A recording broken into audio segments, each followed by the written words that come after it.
If I say, gull-wing doors, what do you think of? If it's a DeLorean piloted by Marty McFly, that's understandable, but ask any true automotive connoisseur, and the image is almost certainly of a mid-50s Mercedes-Benz 300 SL, the original gull-wing sports car. Jump forward half a century, and we have this, the Mercedes-Benz SLS AMG, built as a 300 SL's spiritual successor. The SLS AMG bears a striking resemblance to the 300 SL, with its incredibly long hood, low greenhouse, short rear deck lid, and of course, the most striking feature on the SLS AMG are these gull-wing doors.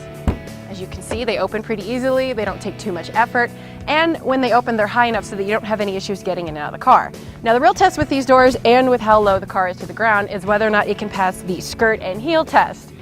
I will show you how to do this so that you don't end up looking like a certain pop star when you get in and out of a vehicle. Watch. Slide in, bring in the legs, bring down the door. in essence, the SLS AMG is the ultimate Mercedes-Benz. It's the brand's answer to cars like the Audi R8 and the Lexus LFA. With wing-like doors as the inspiration, it only makes sense the SLS feature an airplane-worthy cockpit. It's a car made to fly, metaphorically. But think Gulfstream instead of Airbus. Inside the SLS AMG, you'll find a number of unique features.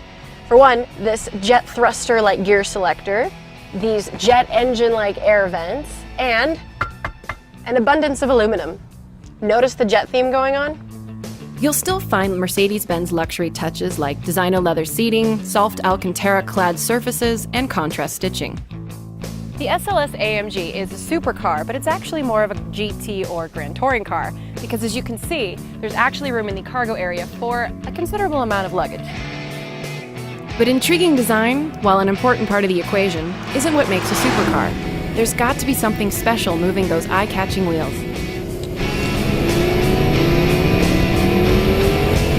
Under this nearly 6-foot-long hood sits a 6.3-liter naturally aspirated V8 that produces 563 horsepower and 479 pound-feet of torque.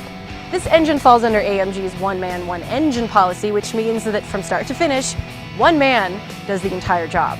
See? Robert Filer built the engine powering our test car.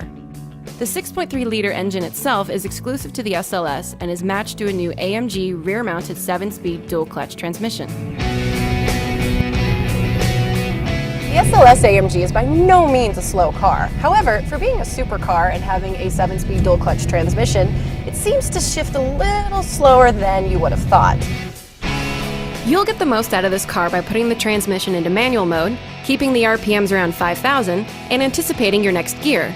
That corner ahead, the one you'd like to be sure you're in second gear for? Yeah, you'll have to plan for it.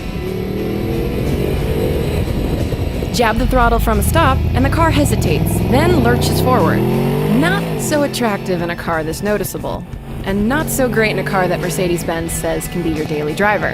You really have to feather the throttle to take off gracefully. Quibbles about shift quality aside, I'm completely enamored with the supercar sounds that emanate from the SLS. It's rather refined, which is what you'd expect from a Mercedes, really.